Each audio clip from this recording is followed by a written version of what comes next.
মাননীয় মুখ্যমন্ত্রী অর্থ বরাদ্দ করে দিয়েছেন, বলেছেন প্রতি বুথে 10 লক্ষ টাকা পর্যন্ত খরচা করা হয়। ডক্টর বিধানচন্দ্র রায় যদি বাংলার উপকার হয় তাহলে বাংলার নব উপকারের কাজ কিন্তু মমতা ব্যানার্জি। মলয় ঘটক যেহেতু আনম্যান আর্মি হচ্ছে তৃণমূলের মমতা ব্যানার্জি, তার মন জয় করার জন্য এসব ভুলভাল বকছে। সে তো জানবে কি করে পশ্চিমবঙ্গের ইতিহাস? তো বাংলাদেশ থেকে সেই দিন এসছে 2002 সালের ভোটার লিস্টে ওর পরিবারের কারোর নাম নেই। বিধানচন্দ্র রায় যদি বাংলার রূপকার হন তাহলে নব রূপকারের নাম মমতা বন্দ্যোপাধ্যায়। গাইঘাটায় আমার পাড়া আমার সমাধান কর্মসূচিতে এসে বললেন মন্ত্রী মলয় ঘটক। বুধবার উত্তর 24 পরগনার গাইঘাটার শিমুলপুর গ্রাম পঞ্চায়েতের আমাদের পাড়া আমাদের সমাধান শিবির চলছিল উত্তর শিমুলপুর এপি স্কুলে। সেই শিবিরে এসেছিলেন রাজ্যের আইন ও শ্রম দপ্তরের মন্ত্রী মলয় ঘটক। সেখানে বক্তব্য রাখতে গিয়ে বিধানচন্দ্র রায়ের প্রসঙ্গ টেনে এনে বলেন, মুখ্যমন্ত্রী মমতা বন্দ্যোপাধ্যায় যা উন্নয়ন করেছেন এর আগে বিধানচন্দ্র রায় ছাড়া কেউ করেননি। একই সঙ্গে তিনি বলেন, বিধানচন্দ্র রায় যখন মুখ্যমন্ত্রী ছিলেন তখন তার ঘাড়ে কোনো দেনা ছিল না, কিন্তু মমতা বন্দ্যোপাধ্যায় যেদিন মুখ্যমন্ত্রী হন তার ঘাড়ে পূর্ববর্তী বামফ্রন্ট সরকারের 2,03,000 কোটি টাকার দেনা। যে উন্নয়ন মমতা বন্দ্যোপাধ্যায় করেছেন, ডাক্তার বিধানচন্দ্র রায় যদি বাংলার রূপকার হন তাহলে নবরূপকারের নাম মমতা বন্দ্যোপাধ্যায়। তিনি বাংলাকে নতুন করে রূপ দিয়েছেন, নতুন করে গড়েছেন, বাংলার মানুষকে মাথা উঁচু করে দাঁড়াতে শিখিয়েছেন। দেখুন, এটা আমাদের মাননীয় মুখ্যমন্ত্রীর একটা স্বপ্নের প্রকল্প। তিনি মানুষের হাতে ক্ষমতা অর্পণ করার এই প্রকল্প।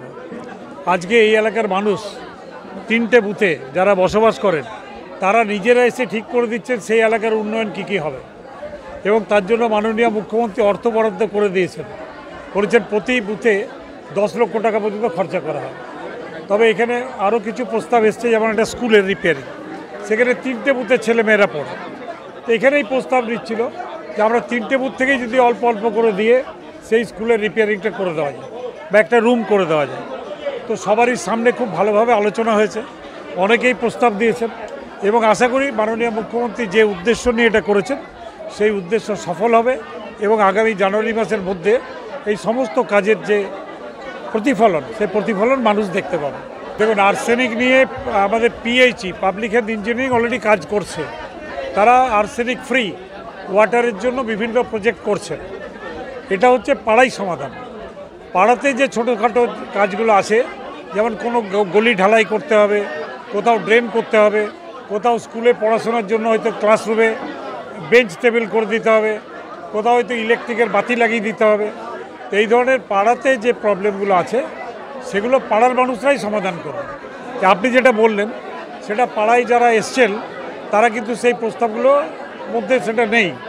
যে প্রস্তাবগুলো আজকে তারা দিয়েছেন সেই প্রস্তাবগুলো আমাদের এখানে প্রশাসন এবং যারা নির্বাচিত আমাদের এরা আছেন, প্রতিনিধিরা আছেন, তারা বসে প্রায়োরিটি বেসিসে সেই কাজগুলো শুরু করে দেবেন।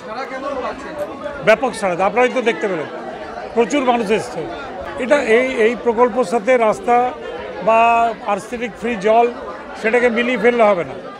রাস্তার প্রকল্প করেন আমাদের পিডব্লিউডি কিন্তু প্রত্যেক বছর বর্ষার পরে, বন্যার পরে সেখানে রাস্তা রেস্টোর করে, নতুন রাস্তা করে। সে পিডব্লিউডি নিশ্চয়ই করবে, এবারেও করবে।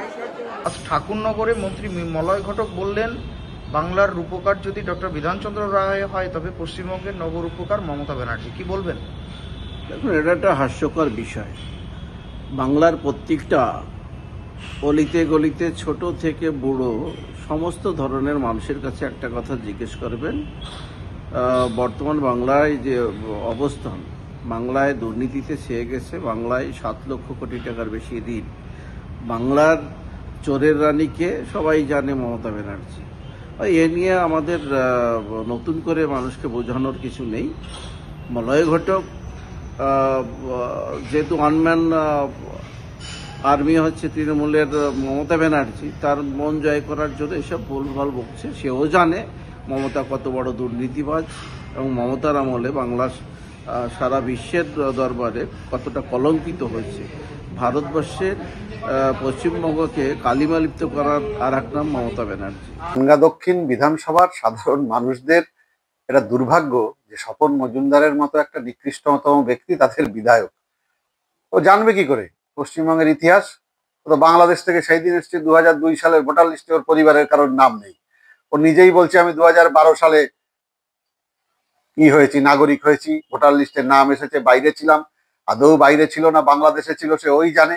এটা আমি সরকারের কাছে আবেদন রাখবো যে এটা ইনকোয়ারি হোক যে ও আদৌ ভারতবর্ষে ছিল কিনা। আমার ধারণা ওর যা আচার আচরণ কথাবার্তা তাতে মনে হয় না ও ভারতবর্ষে ছিল। দ্বিতীয়ত হচ্ছে ও নিজেই হচ্ছে একটা ক্রিমিনাল, ও হচ্ছে জেল খাটা আসামি। ও আসাম জেলে NDPS খেয়ে তারপরে এইখানে এসছে। ও হচ্ছে একটা জাল সার্টিফিকেট দিয়ে ভোটে দাঁড়ানো লোক।